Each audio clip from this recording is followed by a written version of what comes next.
میرے خیال سے ساری باتیں نقوی صاحب نے کہہ دی ہیں، بس اس میں ایک بات یا دو بات اس میں اضافہ اپنی طرف سے جوڑ کر رخصت چاہیں گے کہ یہ خالص مذہبی محفل ہے اور میں سیاسی آدمی ہوں، میں نے پہلے بھی کہا ہے۔ میں سمجھتا ہوں کہ جو بھول ہوئی تھی سن 1947 میں دیش کا بٹوارا ہوا، اس کا نقصان ابھی تک اور شاید آنے والی نسل بھی چکائے گی۔ مجھے لگتا ہے کہ جو علم کو دو حصوں میں بانٹا گیا جس پہ انہوں نے باضابطہ روشنی ڈالی ہے، مجھے لگتا ہے کہ یہ نقصان ہم بھی چکا رہے ہیں اور آنے والی نسل بھی چکائے گی۔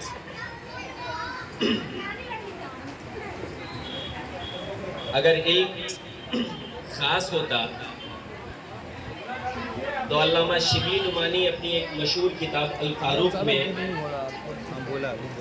گاندھی کو کوٹ نہیں کرتے، گاندھی کو کوٹ کرتے ہوئے انہوں نے الفاروق میں لکھا کہ مہاتما گاندھی نے بتایا کہ ملک کو آج اگر ایک عمر فاروق مل جائے تو دیش کو آزادی مل جائے گی۔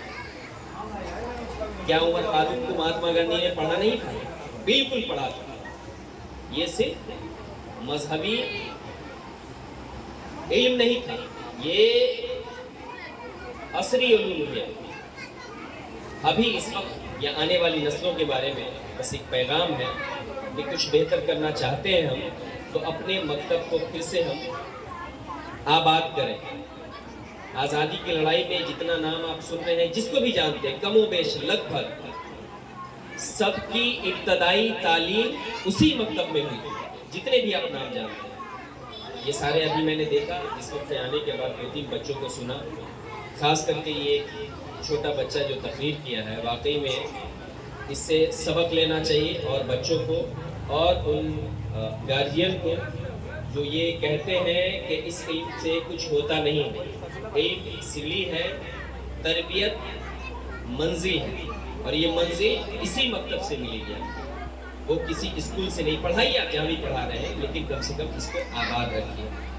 میں مولانا نظام الدین صاحب، یہ میں نے دیکھا ایک پروگرام میں شامل ہونے کا موقع ملا، اور جتنے بھی ان کے معاون ہیں، میں سب لوگوں کا شکریہ اس لیے ادا کرتا ہوں، آپ کے محلے کی طرف سے، میں اپنی ذات کی طرف سے بھی، کہ یہ جو کام کر رہے ہیں یہ واقعی بہت بڑا کام ہے۔ یہ ابھی آپ سمجھ پا رہے ہیں یا نہیں مجھے نہیں پتا، لیکن آنے والے دنوں میں جب تاریخ لکھی جائے گی تو ان کا نام بہت سنہرے لفظوں میں پروگرام ہے کہ لوگ یہ کام بڑھا دیتے رہے، یہ بہت بڑا کام کر رہے ہیں۔ میں شکریہ ادا کرتا ہوں اور آپ کو مبارکباد بھی دیتا ہوں۔ السلام علیکم ورحمۃ اللہ وبرکاتہ۔